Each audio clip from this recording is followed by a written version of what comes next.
Bueno, algunos saben que la semana pasada no pude estar con ustedes, entonces David Beltrán pudo traer la palabra, enseñó todo el capítulo 6 y hoy voy a tomar un poco del capítulo 6 también, pero la razón era porque estuve visitando el lugar donde yo crecí, Dallas, Texas.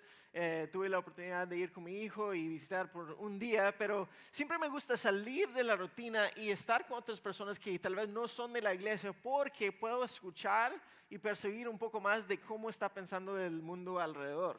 Y es fascinante porque estuvimos con una persona y esa persona estuvo, yo creo que ella se llamaría como creyente o cristiana, pero cuando se escucha hablar suena más como algo de nueva era.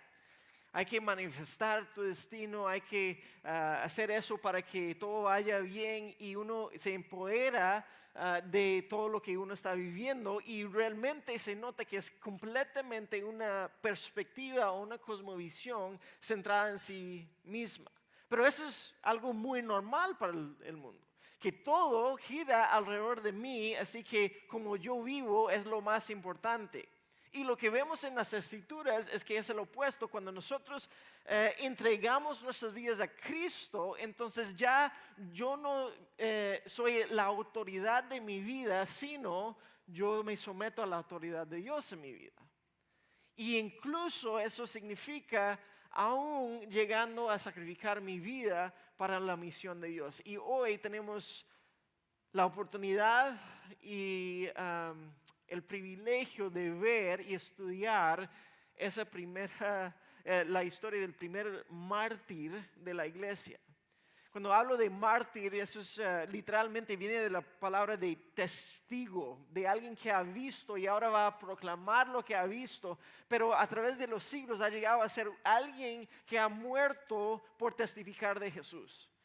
Alguien que ha dado su vida por seguir a Jesús. Entonces no es alguien que murió por razones políticas y fue un creyente o un cristiano. No, es alguien que murió porque estaba hablando y porque estaba siguiendo a Jesús. Entonces vamos a ver aquí qué es lo que está pasando. Para dar un poco de contexto, ustedes saben que en Hechos 1:8 Jesús les dice a todos los seguidores, y dice: hey, ustedes esperan aquí, cuando venga el Espíritu Santo, entonces ustedes van a ser mis testigos en Jerusalén, que está aquí, en Judea, por aquí, Samaria y hasta los fines del mundo.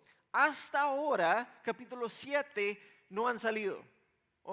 Vino el Espíritu Santo, capítulo 2, pero igual ellos quedan en Jerusalén, están muy cómodos. Entonces la pregunta es: ¿cómo es que van a salir de ahí?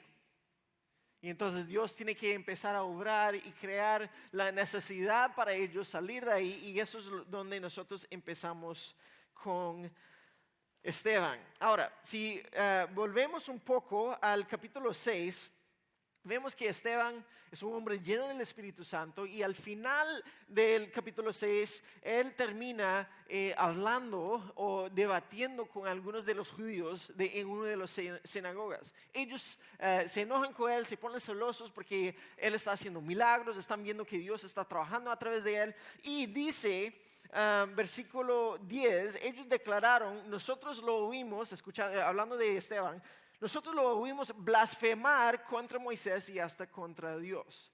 Ahora, si nosotros sabemos un poco de lo que es la cultura judía, si ellos usan esa palabra de blasfemar, eso ya es condenación hacia la muerte.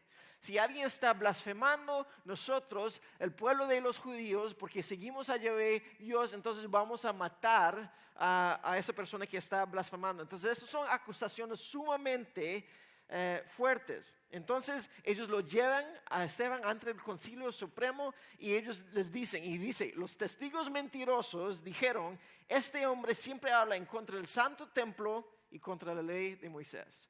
Dos cosas que ellos están sumamente aferrados a esos conceptos religiosos. Eso es donde ellos se identifican, encuentran su identidad en eso, y ellos dicen: él está hablando en contra de nosotros en eso.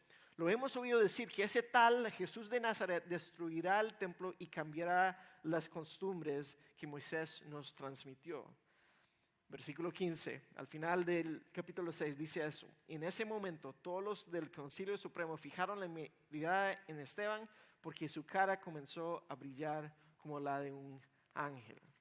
Entonces, en todo eso, ellos lo están acusando. Él sabe que está enfrentando la muerte. Bueno, no sé si él todavía sabe que está enfrentando la muerte, pero él sabe que están persiguiéndole. Y en eso vemos que Dios está presente.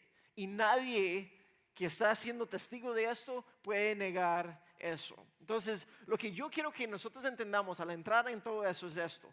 Estamos viendo un hombre completamente entregado a lo que cree. Él está completamente comprado con esa idea que Jesús de Nazaret es el Mesías que vino a salvar el mundo.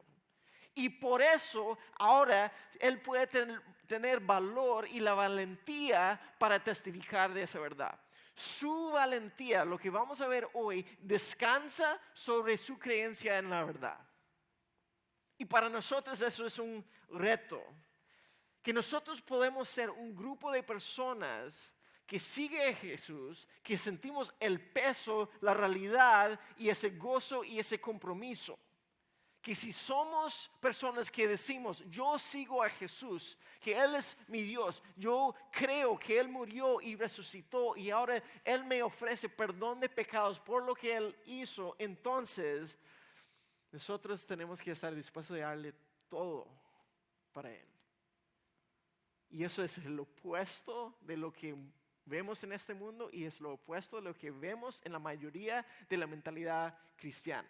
La mayoría son pensamientos religiosos, yo tengo que hacer eso para agradar a Dios y ser alguien bueno, o no, Dios existe para mí, Él es añadidura a mi vida y Él simplemente está aquí a mi lado ayudándome a mí a hacer lo que yo quiero hacer y lograr lo que yo quiero hacer. En vez de nosotros alinearnos con su misión y hacer lo que Él nos ha llamado a hacer. Entonces eso es lo que vamos a ver como ejemplo en Esteban hoy. Versículo 1 del capítulo 7 dice así. Entonces el sumo sacerdote le preguntó a Esteban, ¿son ciertas estas acusaciones? Esteban, lo vamos a traer aquí y están acusándote de blasfemar, de hablar en contra del templo y hablar en contra de Moisés. Ahora, como dije, hay evidencia que Dios está obrando a través de Esteban. Nadie puede negar que está haciendo señales, está haciendo milagros y ahora su cara está brillando. Y aún así, ellos lo cuestionan porque tienen un disgusto a él, entonces traen esas acusaciones a él. Creo que es importante que ahí dice el texto que son mentirosos. Entonces todo el mundo sabe que eso no es cierto lo que están diciendo.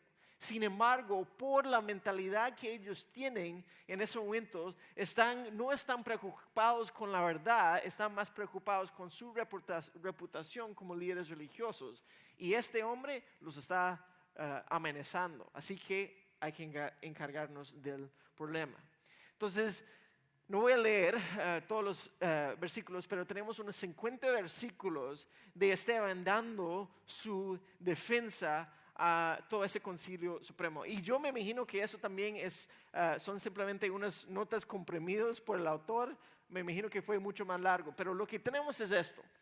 Esteban va a tomar 4 hombres, figuras importantes a través de toda la historia de Israel y va a decir esto: ustedes no han seguido a Dios, aun creyendo que han seguido a Dios. Dios ha sido fiel a ustedes por 2000 años y ustedes no. Entonces lo que Él va a hacer es retarles y su mentalidad de tratar de hacerles reconocer, ustedes tienen que salirse de esa mentalidad religiosa que ustedes se pueden salvar y empezar a confiar en Jesús. Entonces Él empieza en los versículos 2 a 8 hablando de Abraham. Entonces esos 4 personas importantes en la historia, obviamente hay mucho más, pero encontramos a Abraham, José, Moisés y David. Abraham y José encontramos en el libro de la Biblia de Génesis al inicio. Moisés encontramos en los libros de Éxodo, de Deuteronomio, y David obviamente en los libros de primero y segundo Samuel. Ahora yo quería poner más o menos una línea de tiempo para que nosotros podamos tener un concepto de cuánto va a durar eso. Entonces de Abraham a David son unos 1000 años. 1000 años es bastante tiempo. Ellos descubrieron esta parte del mundo hace 500 años. Entonces pueden empezar a pensar, ok, eso es una historia muy larga. Yo sé que cuando nosotros lo leemos en la Biblia parece muy rápido, pero es bastante tiempo. Y no solamente eso, donde nosotros estamos ahora hablando de Esteban, son otros 1000 años después. Entonces el punto de Esteban es, Dios ha seguido. Él ha seguido siendo fiel a ustedes. Él ha seguido obrando su propósito en el mundo a través de esos miles de años. Y ustedes siguen rechazándolo. Entonces en los versículos 2 al 8 él empieza a hablar de Abraham. Y él empieza diciendo, para que sepan, Abraham no era hebreo. Él no era de Israel. Él empezó los hebreos, pero era un pagano. Y tuvo un llamado de Dios milagroso, donde Él lo llama y después le da una herencia diciendo, o una promesa hablando de una herencia de tierra, una herencia de descendientes, y después le da un pacto de circuncisión que dice, todos los que te siguen en la línea que voy a guiar, ellos no van a formar como parte del resto del mundo, ustedes van a ser un pueblo apartado para mí.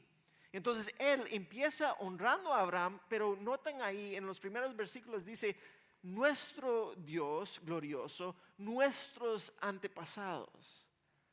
Esteban está diciendo, yo estoy en la misma posición que ustedes. Yo estoy del mismo equipo. Yo no estoy hablando en contra de nuestra historia. Yo estoy con ustedes. Entonces lo que yo creo en realidad es el cumplimiento de todo lo que ustedes también creen. Solo que ustedes no están dándose cuenta y reconociendo lo que Dios ha hecho. Después, en los versículos 9 al 19, empieza a hablar de José. José es el bisnieto de Abraham.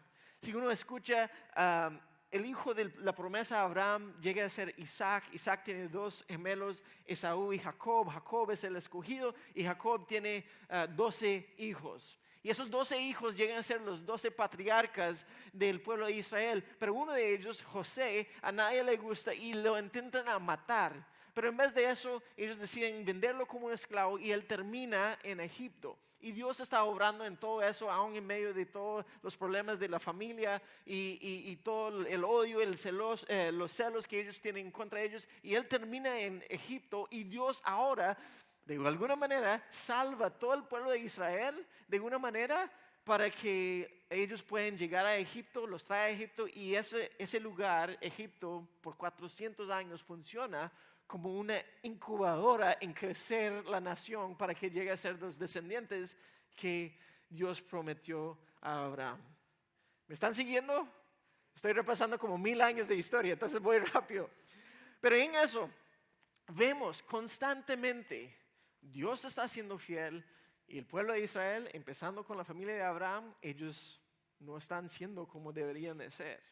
Ahora, en todo eso, incluso es importante saber que los que están escuchando a Esteban en ese momento también conocen esa historia. Eso no es nada nuevo para ellos. Entonces él conoce la escritura también, que él puede llegar a los términos de sus enemigos, para hablarlo así, y comunicar con ellos qué es lo que Dios está haciendo. Él está utilizando esa historia donde ellos se encuentran su identidad para tratar de corregir una mentalidad religiosa equivocada. Y entonces vemos que él dice, ellos hicieron mal, pero Dios sigue siendo fiel, de tal punto que él sigue corriendo la historia para que aún ustedes 2000 años después existen como un pueblo. Entonces ya después del versículo 19 llegamos a Moisés, y de los versículos 20 al 45 tenemos como los grandes momentos de Moisés. Y habla de Moisés. Moisés nació ilegalmente, se quedó con vida ilegalmente, pero eventualmente Dios lo trae para que él sea el hijo aún de la hija de Faraón, y ahí mismo él recibió toda la educación de los faraones dentro del pueblo de probablemente la dinastía más poderosa del mundo en ese momento. Y él crece y él conoce y empieza a ver su pueblo está siendo esclavizado, está siendo oprimido. Entonces él sale y trata de rescatarlos, y ¿qué hacen? Lo rechazan.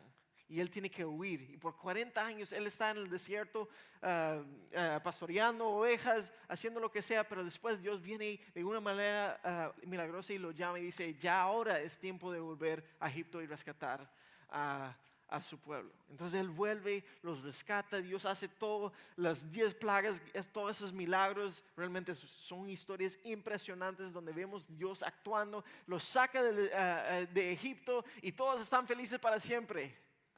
No, ellos están enojados. Oh, queremos volver a Egipto y están quejando en contra de Moisés. Entonces, aunque esas personas que Esteban estaba hablando, ellos entienden que Moisés fue un gran profeta, un gran líder del pueblo. En el momento que es lo que hacía el pueblo de Israel, lo rechazaban. Y él está diciendo, ustedes también siguen rechazando a los mismos que Dios está trayendo delante de ustedes. Y llegamos al versículo 46 al 50, y ahí él, después de hablar de todo de eso de Moisés, él empieza a hablar del templo. Y dice, David, ese niño pastor que Dios sacó de allí, lo hizo como rey, y en todo ese proceso tenía que ir corriendo y huyendo porque todo el mundo lo quería matar. Eventualmente llega a ser rey, Dios le da paz por todo lado después de toda una vida de guerra, y él dice, yo quiero construir un templo. Y Dios le dice, no, tú no, pero tu hijo Salomón sí. Y Salomón construye el templo, pero su punto es esto. Donde ustedes han puesto su fe es en el templo. Es un mero edificio hecho por manos humanas. Eso no es Dios. Dios no va a ser contenido por un templo, y Él quiere que ellos cambien esa mentalidad, quiere darles una perspectiva correcta. Entonces, cuando Él está hablando en contra del templo, cuando Él dice ya no se trata el templo, ya se trata el Espíritu en uno, es que eso es lo que Jesús prometió. Entonces yo no estoy blasfemando a Dios en eso, yo simplemente estoy diciendo que ese templo es algo hecho por manos humanas. Él se está defendiendo en todo eso. Entonces, habiendo dicho eso, como resumen de esos 50 versículos, Él quiere decir, primero, ustedes tienen que reconocer que Dios siempre ha sido fiel cuando ustedes no. Él ha provisto los caminos para que ustedes siguieran, aunque ustedes han constantemente rechazado la autoridad verdadera de Dios. Y ahora Él quiere decirles a ellos, ustedes siguen rechazando a Dios porque están rechazando a Jesús y están rechazando esa nueva comunidad que Dios está creando en esos momentos a través de su Espíritu.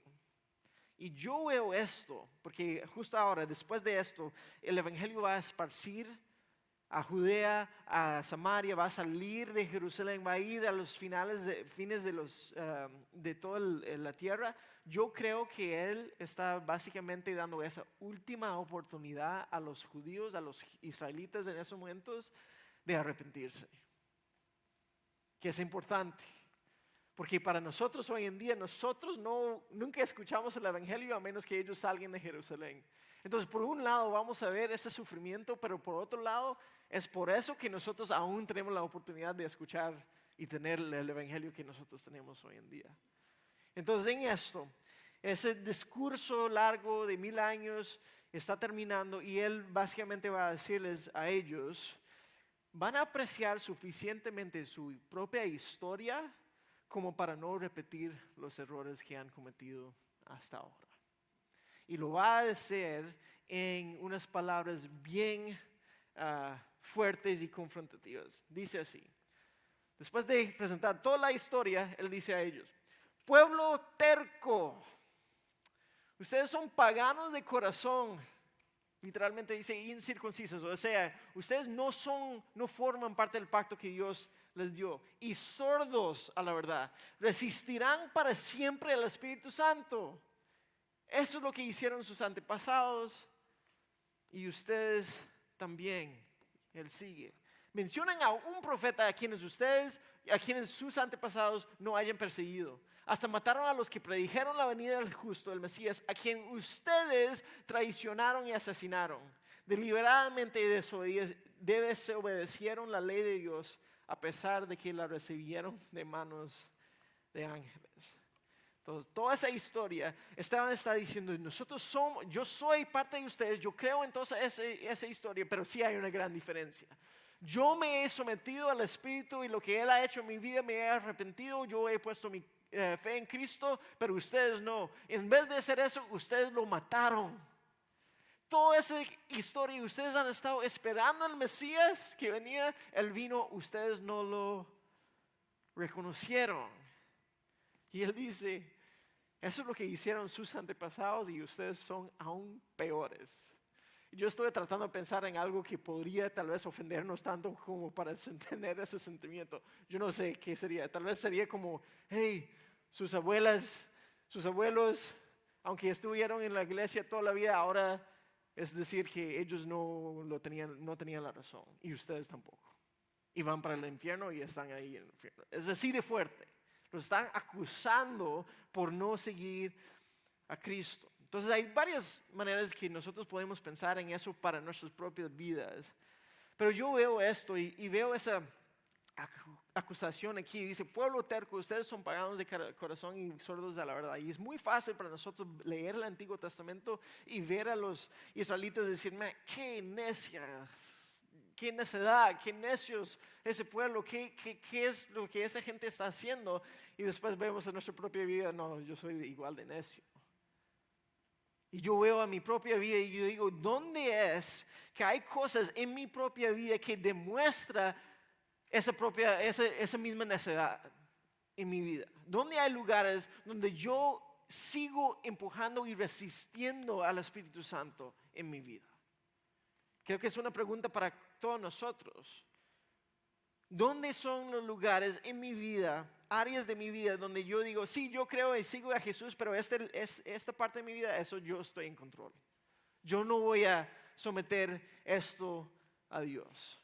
Y eso puede ser cosas que tal vez no se ve tan grandes, como pecados tan grandes como el orgullo, o el enojo, la frustración, o siempre o querer controlar. Puede ser pecados más obvios que lujuria, como yo veo objetivizo a las mujeres, o como yo chismeo atrás de la espalda de personas.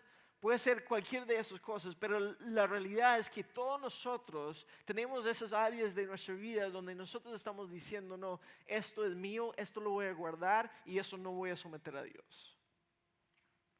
Y entonces por fuera tal vez parece que somos muy religiosos, pero por dentro todavía pensamos que somos los reyes de nuestras propias vidas. ¿Dónde es que nosotros resistimos a Dios? Y tal vez, por el lado positivo, sería, ok, ¿cómo es que yo puedo someterme al Espíritu y la convicción del pecado en mi vida? ¿Y qué es lo que yo necesito hacer para cambiar eso en mi vida? Aún ahora estamos en nuestros grupos de regeneración, lo que hacemos los lunes en la noche, y algunos de nosotros estamos en el paso donde no es que solo reconocemos donde estamos pecando, no es que solo decimos que voy a parar donde estoy pecando, esos patrones de pecado en mi vida, pero también voy a crear un plan para revertir eso. Y les digo, no es fácil, porque muchos de nosotros estamos tan atrapados en lo que viene natural por nosotros. Ahora viene el Espíritu y Él nos enseña que estamos haciendo mal, pero wow, eso sí nos cuesta. Lo bueno es que Él sí nos da su Espíritu para que nosotros sí podemos superar y vencer esto en nuestras vidas. La otra parte de eso es que cuando vemos esto, creo que la idea es, hey, Él está hablando muy fuerte con ellos. ¿Cómo es que Él va a ser tan duro con ellos? Eso no va a atraerlos hacia Cristo. Y creo que ahí es donde vemos un fallo tal vez en mucha de la mentalidad de ministerio hoy en día, que nosotros somos responsables de atraer a alguien para que puedan conocer a Cristo. Ahora, es un buen método, es una metodología que se ha utilizado los últimos, 150 años dentro de diferentes ministerios y ha funcionado bien. Y Dios nos llama a amar a los otros. Pero esa es la realidad. El Evangelio de Cristo, cuando nosotros decimos, es por Cristo quien nosotros llegamos a tener paz con Dios, es exclusivamente por Cristo, entonces eso es algo exclusivo. Y estamos diciendo que otras personas no están correctos. Y por eso es muy ofensivo. El Evangelio de Cristo es ofensivo a las personas. Porque estamos diciendo, si ustedes no aceptan a Cristo, su sacrificio, entonces quedan condenados y han rechazado a Dios. Entonces, lo que Él está haciendo aquí, no, en realidad, sí, parece que no está siendo muy buena gente con ellos, pero Él está ofreciendo un amor que nadie más les ha ofrecido, porque lo que Él está haciendo es poniéndoles en una posición donde o tienen que creer lo que está diciendo o lo van a rechazar. Y para muchos de nosotros pensamos en las personas alrededor de nosotros que necesiten conocer a Cristo y que necesiten escuchar a Cristo, y nosotros por un lado estamos diciendo, no, yo necesito un poco más de tiempo para ganar más credibilidad, yo necesito un poco más, yo necesito atraerlos a Cristo, que todo eso está bien, pero algún día vas a tener que llegar al punto donde tú dices, eso es lo que Cristo hace por ti y tú lo necesitas. Y en ese momento ustedes están poniendo en riesgo tu relación. Pero lo que vemos en las Escrituras es que algún tiempo tú vas a tener que poner en riesgo aún las relaciones por su amor a esas personas. Yo no quiero llegar, y eso es lo que estuve pensando esta semana, yo no quiero llegar algún día ante Dios, el día de juicio, y veo otro que yo podría haber compartido el evangelio con ellos, y ellos me dicen, hey, ¿por qué nunca me dijiste eso? Ahora voy para el infierno y tú vas a ver para el cielo y nunca me dijiste. Y yo voy a decir, no, es que no quería ponernos incómodos en nuestra relación. Ellos van a vernos y decir, hubiera valido la pena por lo menos tener la oportunidad de escuchar el evangelio.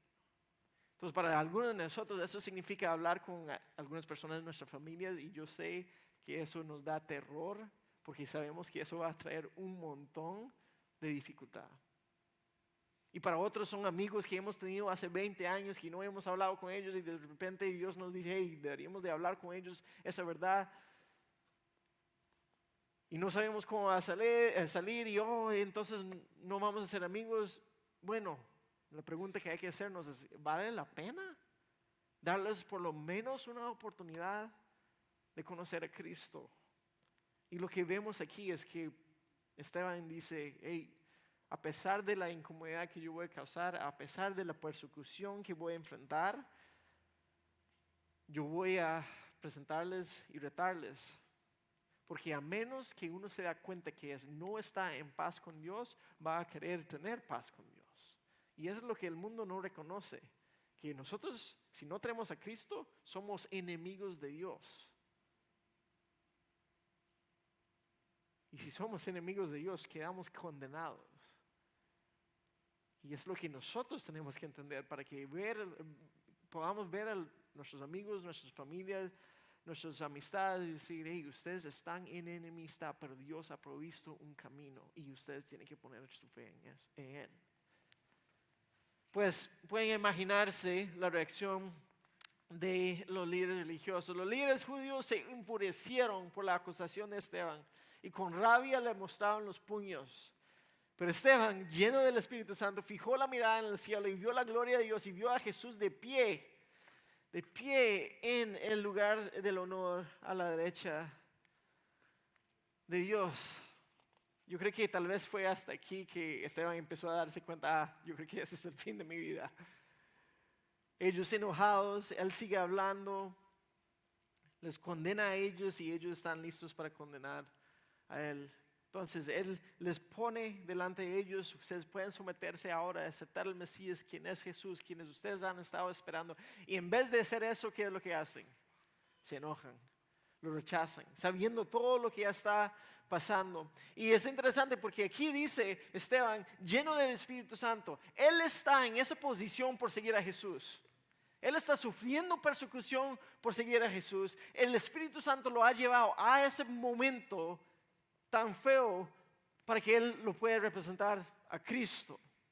Entonces él no está simplemente causando problemas por causar problemas. Eso no es un acto político, eso no es nada. Él está en esa posición porque Dios lo quiere en esa posición. Y entonces en ese momento ellos vienen para perseguirle. Él abre los ojos y tiene una experiencia espiritual y ve a Jesús a la par de Dios. Es interesante, Él lo dice a ellos y les dijo, miren, veo los cielos abiertos y al Hijo del Hombre, y eso está diciendo Jesús, Dios, de pie en el lugar de honor a la derecha de Dios. Entonces eso los va a enojar porque Él ahora está igualando a Jesús con Dios, está retando. Ahora ellos sí se van a enojar porque eso es una blasfemia, pero es muy interesante cómo lo ve. el resto de la Biblia, nosotros encontramos a Jesús sentado a la derecha de Dios. Aquí está de pie. Y hay diferentes opiniones, pero se entiende que Él está listo para recibir a Esteban. Entonces aquí es lo impresionante. Esteban reconoce que va a morir y lo que él ve es que Dios está agradecido y complacido con él, lo que él va a dar su vida. Y lo va a recibir. Y en eso está condenando a los que lo están rechazando. Es una escena sumamente impactante y glorioso. Él ve gloria en la muerte que lo enfrenta. Para mí a veces es difícil pensar, Dios está consciente que lo van a matar. No solamente está consciente que lo van a matar, Él lo puso en esa posición para que lo mataran.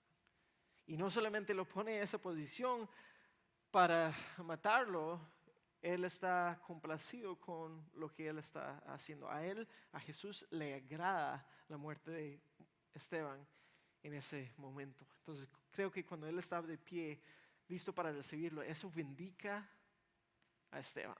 Le da valor, le da la razón. Está diciendo, Esteban, tienes razón en hacer eso. Tu vida vale la pena lo que tú estás diciendo. Tu sacrificio vale por lo que vas a lograr con esto.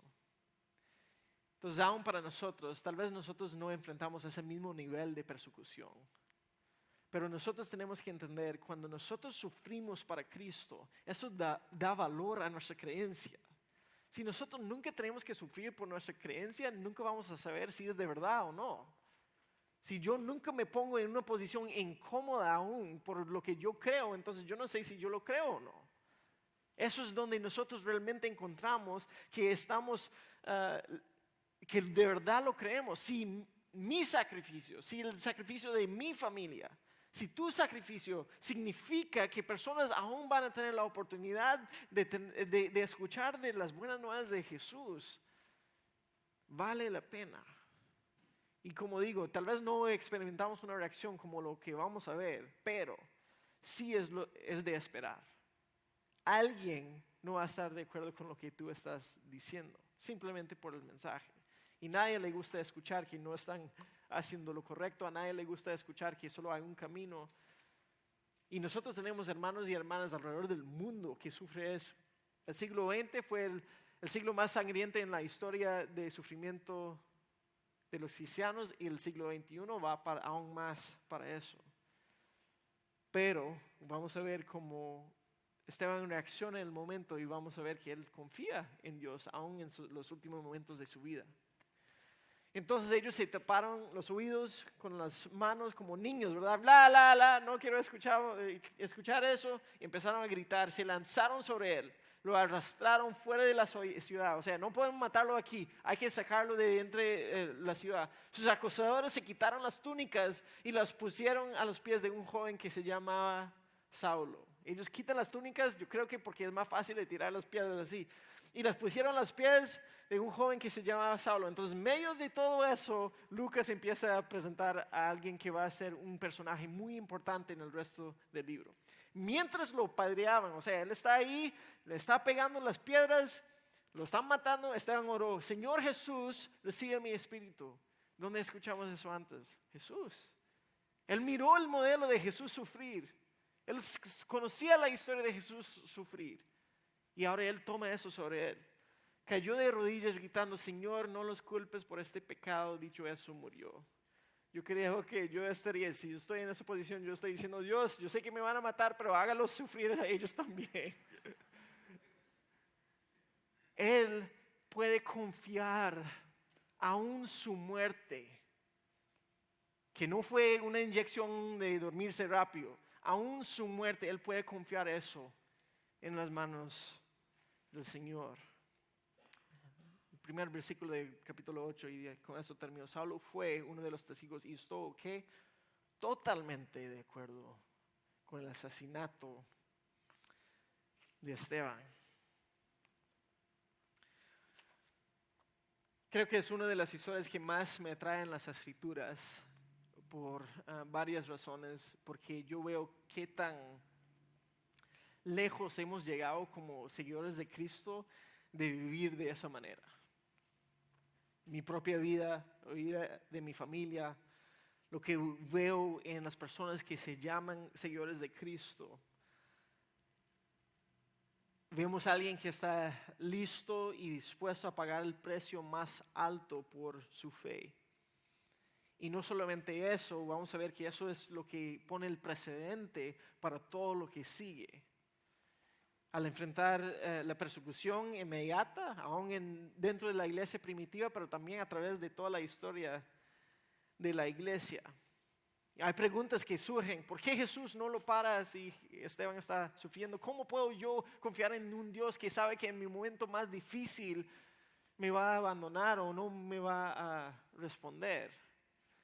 Y creo que la respuesta a eso es que nosotros hay que recordarnos que nosotros no somos el centro del mundo. Nosotros nos sometamos a lo que Dios está haciendo, y lo que vemos aquí, vamos a ver en las siguientes semanas, que desde aquí desata una gran se va a esparcir el evangelio por todo el mundo por su sacrificio. Fue parte del plan de Dios. Su rechazo, su muerte de Esteban fue parte del plan de Dios de alcanzar incluso a nosotros 2000 años después. Y eso es donde empezamos a ver, nosotros no entendemos nada de lo que Dios está haciendo, pero sí nos ha mandado a hacer algo. Entonces, para pensar, creo, y meditar aún al terminar y al responder en adoración, creo que primero damos gracias a Dios por Esteban y por los miles de personas que han dado sus vidas también. Porque es por eso que nosotros podemos escuchar a Dios. Alguien tuvo que ponerse en una posición incómoda para compartir el evangelio con cada uno de nosotros, con quien nosotros vamos a hablar también. Dicen que hay unos 4 a 5 mil personas por año hoy en día que mueren por ser creyentes, por compartir las buenas nuevas. Nosotros vivimos en un mundo, un contexto que hasta ahora eso no es lo que nosotros enfrentemos. Pero la pregunta es si Esteban puede tener esa valentía, donde su valentía descansa sobre la realidad del evangelio, porque yo no puedo tener esa misma valentía. Y es un reto para nosotros. Yo quiero que cada uno de ustedes tenga a alguien en mente que aún esta semana o en este mes ustedes pueden decir, ¿sabe qué? Voy a tomar un riesgo y voy a hablar el evangelio y voy a dejar las consecuencias en las manos del Señor. Porque nosotros, yo sé que en nuestra mente vamos a decir, no, ellos van a rechazarme y ya. Sí, puede ser. Y muy probable en muchos casos. Pero tú nunca sabes qué es lo que va a hacer Dios a través de eso tampoco. Entonces damos gracias a Dios por Esteban y todos los que han dado su vida. Si Esteban puede hablar, ¿por qué nosotros no? Y al final, yo también, algunos de ustedes tal vez no han empezado a seguir a Jesús. Y eso es hoy una oportunidad para arrepentirse.